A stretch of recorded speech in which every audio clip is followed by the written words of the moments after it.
Voici la représentation que les géologues se font de cette partie de la marge sud de la plaque européenne il y a 29 millions d'années.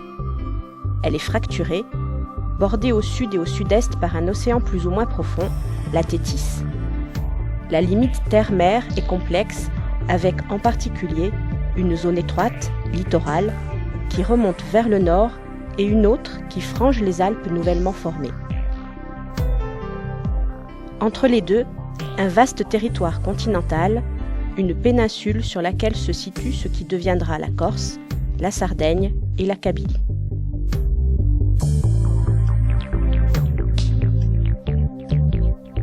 Une coupe géologique est réalisée le long de ce trait. La subduction de la plaque qui porte la Thétis entraîne la fracturation de la marge de la plaque européenne. Entre -29 et -21,5 millions d'années, le domaine océanique gagne de la surface à la faveur du jeu en extension des fractures existantes.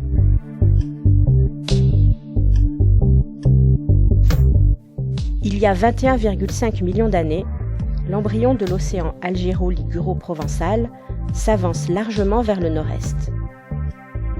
Le domaine correspondant à la Corse est encore entièrement continental, celui de la Sardaigne, marin et continental.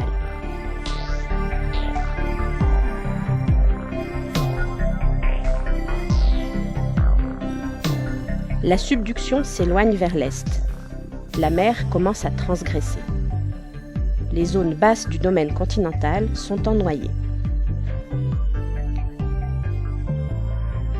Entre -21,5 et -18 millions d'années, le bloc corso-sarde effectue une rotation antihoraire de 30 degrés.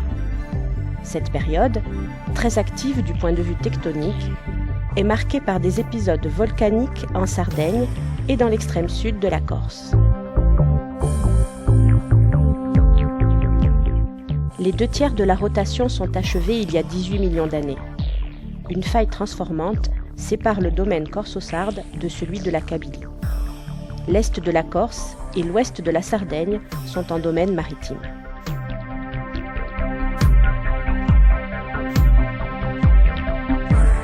La zone de subduction est très en retrait.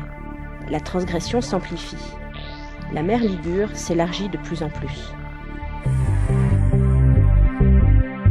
Entre -18 et -15 millions d'années, l'ouverture océanique se poursuit et s'accompagne d'une deuxième phase de rotation de 15 degrés en relation avec la formation du bassin des Baléares.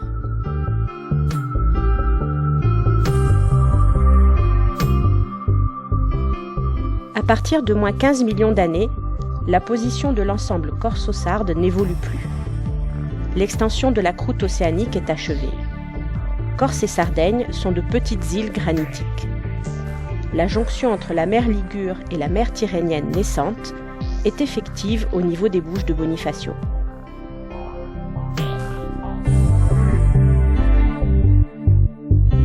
Le bassin de la vallée du Rhône correspond à un rift avorté et la mer Tyrrhénienne commence son histoire. Cette reconstitution géodynamique a été bâtie grâce à un ensemble de preuves paléontologiques, sédimentologiques, topographiques, géophysiques, mais aussi pétrographiques et paléomagnétiques. Pour exemple, dans le massif des Maures et l'Esterel, et dans celui du Cinto, existent des roches magmatiques identiques en composition et en âge. Elles ont gardé en mémoire la direction du champ magnétique de l'époque de leur formation. En revenant à la situation d'il y a 29 millions d'années, ces affleurements se raccordent.